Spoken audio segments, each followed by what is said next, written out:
Hey honeys, and welcome back to the channel. I'm Liv here at Skintuition, and I wanted to go over a few things that you can do in order to honor or venerate your ancestors.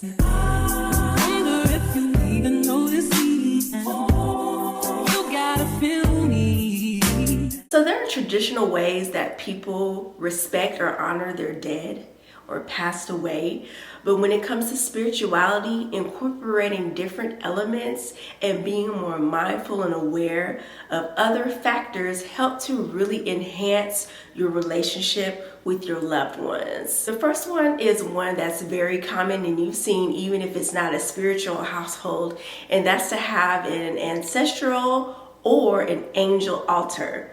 On these, you can place photos of your past ones and also have items that they love, whether it be physical foods or vices that they like to have, like weed or tobacco, cigarettes, certain types of candies. Those are things that you can put onto your altar.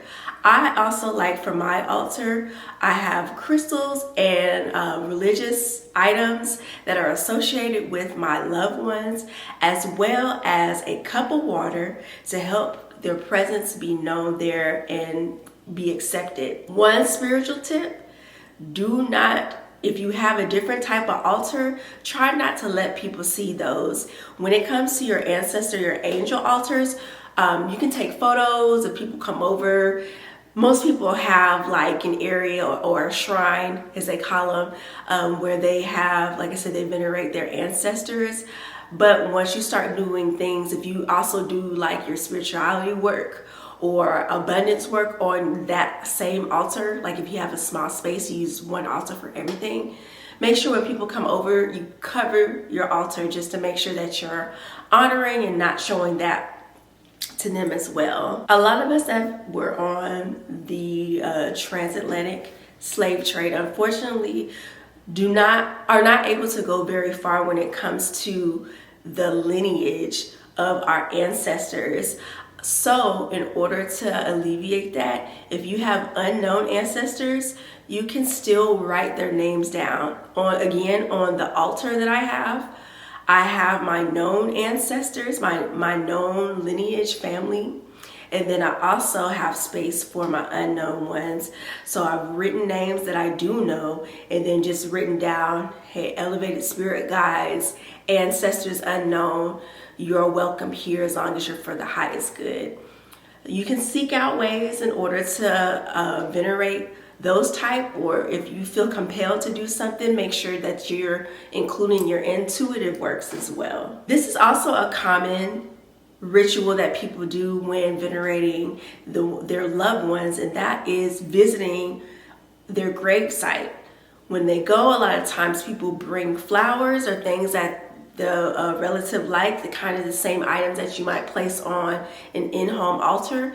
You can also take to their gravesite, and this is a great way to connect to them and venerate their presence.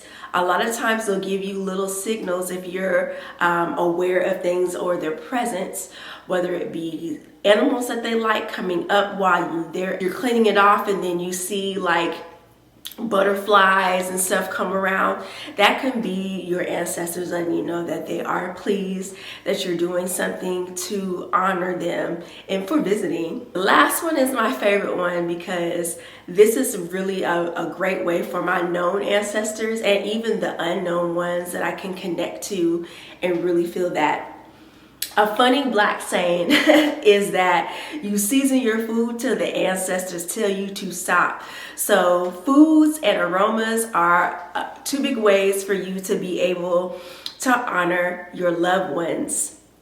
Cooking something that they loved and setting it out on your angel ancestor altar is a great way to help to connect you back to them. Like I said before in a few other videos, sometimes I'll get a taste for something, but I won't be hungry for it. And I know that's one way for me to connect to my ancestors. They'll say, I want greens. And I'll be like, well, I don't want greens.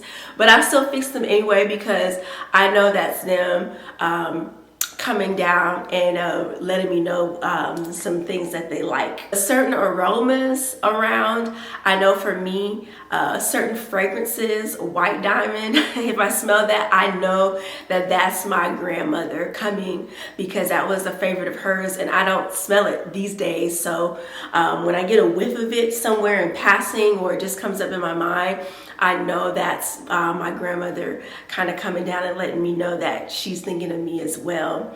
But don't belittle or don't try to diminish the significance of smelling or tasting things, because even when you can't explain it verbally, or you don't know what the feeling or sensation that you're experiencing, sometimes allowing the smell or taste factors come in and you'll be able to connect that way as well. So like I said, if you get a taste or something, put that out for them and they'll love that. Those are some ways that I like to venerate and honor my ancestors. If you have some ways that you use that I didn't go over, please drop them down in the comments. I love reading new things and learning ways in order to bring my loved ones some type of peace or veneration here.